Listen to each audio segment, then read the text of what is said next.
In the last round of the console wars, we looked at design and functionality of the user interfaces, and in this round we'll continue with the online features of the UIs. The PlayStation Network versus Xbox Live is up next, so get ready for some heavyweight game console action. It's LP from Techno Buffalo, and welcome to the next installment of the console wars.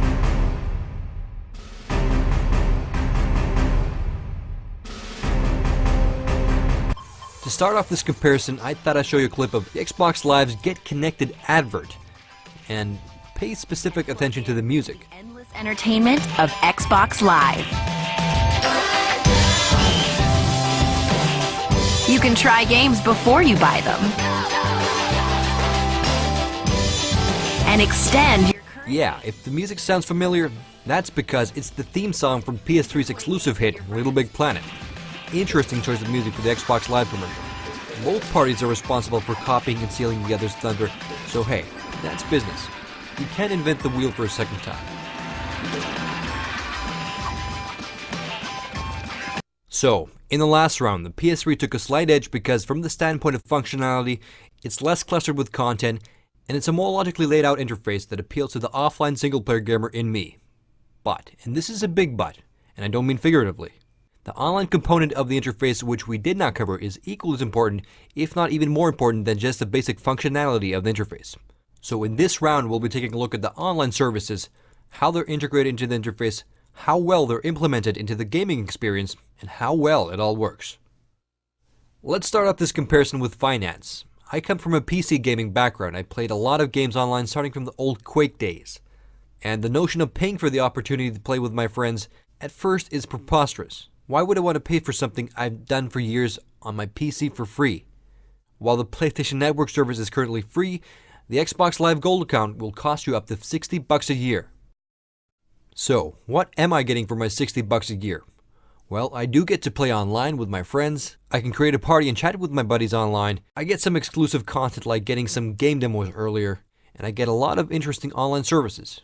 But most of these features you get for free on the PS3, so again, why would I want to pay for this? Well, there's a single reason why Xbox Live might be worth €60 a year, and the reason is that it works. I've been a PSN user since the very beginning, and truthfully, I've had a lot of issues with PSN.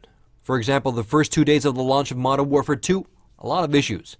The servers were randomly down, and friend invites did not work at all. I've never had this happen using Xbox Live. Live is not flawless, but it definitely works better than PSN. Everything eventually gets patched up to work on the PS3, but it can be a bit annoying.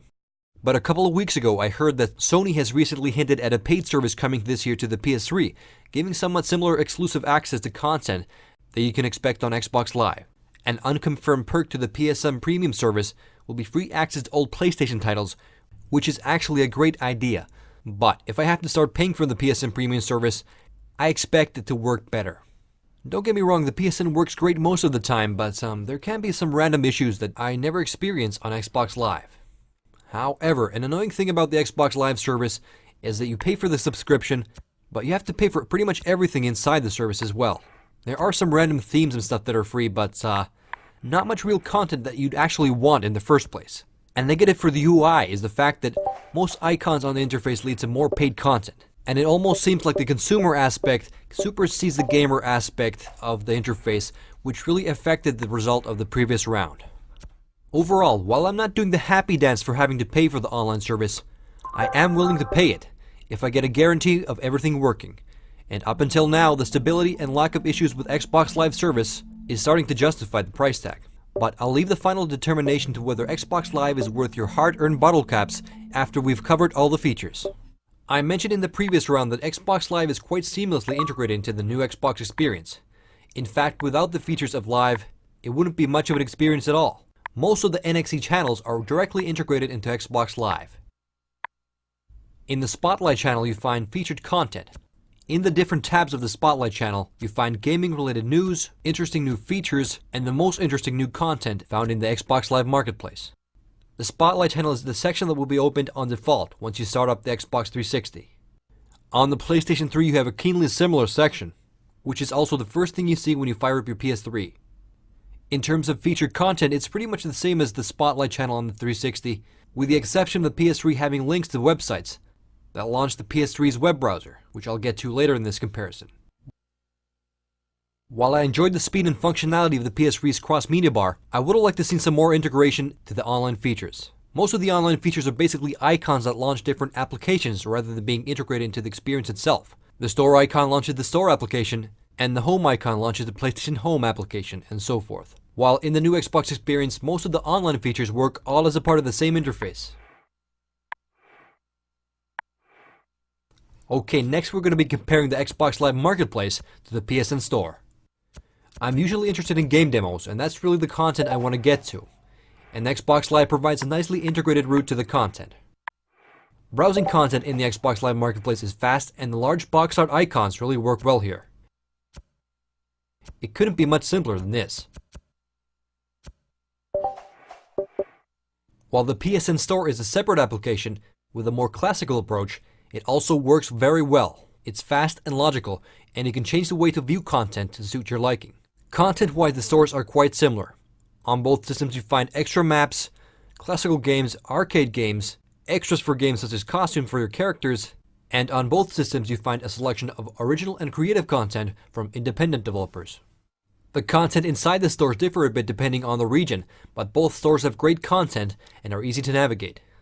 Sony has the edge though on movie content. With the agreement Sony has in place with the major movie distributors, the video store has a broad selection of very good titles available to buy or to rent. Unfortunately, the movie content is not available in every corner of the world, including this one. There's more PS3s in Europe than any other region, but still most countries have limited PSN services. And I gotta admit, I'm pissed off about this. I just can't imagine what the holdup is. Xbox Live now has the Zune Marketplace with some good movie titles that are available from most corners of the world, including remote places such as from Finland.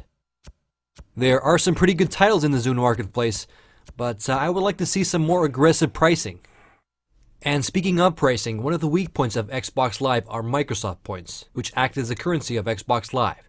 To buy or rent content, you first have to buy Microsoft points, which usually don't even correlate to the currency you're using. For example, I just bought 2,100 Microsoft points for 19 euros, which correlates to what, 94 cents per every 100 points? And the craziest thing is that the prices differ depending on the place you purchase them. Luckily, Sony took the direct route, and you can buy content from the PSN Store with actual money. But I have to compliment how the Xbox Live Marketplace is also very nicely integrated into the gaming experience. You can access specific game-related content from inside the game you're playing, and while I do not agree with all the content inside the store, it all feels connected, which gives the whole experience a much more unified feel. While the PSN Store is very versatile and navigation-wise a bit simpler, it can compete with the deep integration of the marketplace. Both consoles have services that are region-specific.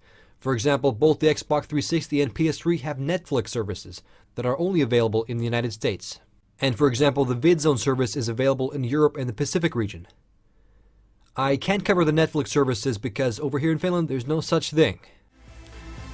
VidZone has gone a bit under the radar. It's a very cool music video application with a nice collection of content spanning from Metallica to the Styx. In VidZone you can create your own playlists, or for example play and shuffle up the videos from a specific genre. And best of all, VidZone is a free service.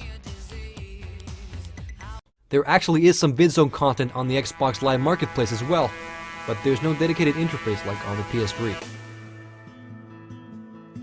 PlayStation Home was initially touted to be a new way of experiencing gaming online. In Home, you could have space where you can launch games and hang out with your friends and interact with fellow PSN users, and have all kinds of content that is seamlessly streamed into the experience. It kinda does what it promises, except the seamless part. There's just a lot of tedious loading times that really put off enjoying the experience. Why in the world would I want to launch a game from a place where it takes me 5 minutes to get to? The answer is I wouldn't. Beyond the novelties of the virtual world, I think Home doesn't add too much value to the PlayStation Network experience. Microsoft kinda created the avatars that compete with Home, and they actually managed to successfully integrate the avatars into the actual interface. And that's pretty much what I expected Home to do when I first heard about it. Microsoft recently announced that they will be introducing a new game room to the NXE, where you can use your avatar to interact with your friends and play classic arcade games like Centipede and Asteroids. Sounds kinda cool, but we'll see. With the last major NXE update, the Xbox received Twitter and Facebook applications. As separate applications, they are in fact very good, but I would have liked to see the applications integrated into the dashboard in a way that does not require you to launch the specific application every time you want to post a single tweet. The PS3 also has Facebook integration. You can set your PS3 to share trophy, purchase, and game event info to your Facebook feed. There is no dedicated application for the Facebook feed, but you can use the web browser to access your Facebook account, and it works okay, as Facebook is designed to be used in a web browser. And speaking of the web browser, this is one of PS3's advantages. It does in fact have a web browser, while the Xbox 360 does not. It's not at all a perfect browser, but if you own a keypad, web browsing ain't actually half bad. But with the Twitter and Facebook applications, the Xbox 360 has better social network integration. However, I would like to see the applications integrated in a similar way as the Messenger app. Tapping on the 360 controller's menu button gives you fast access to the messaging application. Messaging on the Xbox 360 relies on Microsoft Live service, which integrates the Xbox 360 Messenger to your Windows Live account. So all your contacts in your Windows Live Messenger account will be the contacts on your Xbox. So on your Xbox 360, you can chat with people who don't even own an Xbox. And this, I think, is a welcomed integration. The basic messaging functions on both systems are about the same. You can send and receive single messages to your friends who are online or offline. And you can also create an audio or video chat on both systems. But a major and significant benefit to the Xbox 360 messaging system is the cross-game voice chat, which makes it possible to talk with your buddies while playing different games. So basically, you can be playing the single-player campaign of Gears of War 2 and talk to your buddy who's playing the newest Hannah Montana game. In-game voice chat is possible on the PS3, but not between different games. And audio communication in-game is dependent on the game's own infrastructure. A very nicely devised element to the Xbox Live is the party system. The party system allows you to create or join a party and talk to your friends anywhere on Xbox Live. From inside the party, you can easily launch into the same games and even watch a rented movie together. The Xbox 360 party system is excellent, and it's a system that I'm dearly missing on the PS3.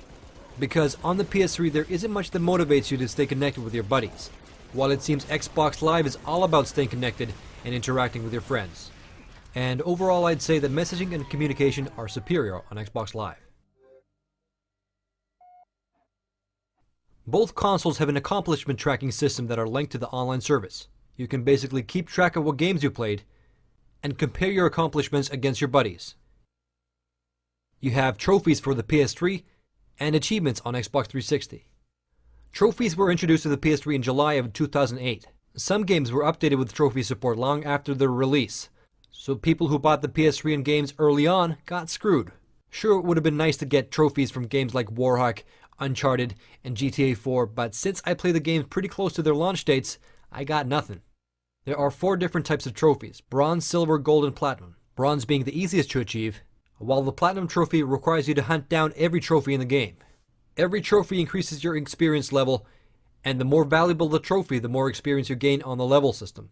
I have to admit, it took me some time to figure out how much each trophy was worth. I actually had to Google it and search a forum, which makes the trophy system unnecessarily complicated. The Xbox 360 achievement points are a bit more straightforward and simple. The smallest achievement is 5 points, and the highest is 500 points, which all accumulate into your gamer score. There is no level system, but it's really not needed, and you don't need any mathematical equations to calculate anything. And the gamer score is a nice measure of how accomplished a gamer you are. In short, the Xbox 360 achievement points and gamer score are superior. So to wrap up round 7, is Xbox Live worth $60 a year? The answer is yes. If that's what it takes to have everything work as well as they do on Xbox Live, I'm willing to pay it. And this goes for the upcoming PSN Premium service as well. I am willing to pay for the service, but Sony's gonna have to up the ante, because as is now, almost every aspect of the online service is better on the Xbox 360.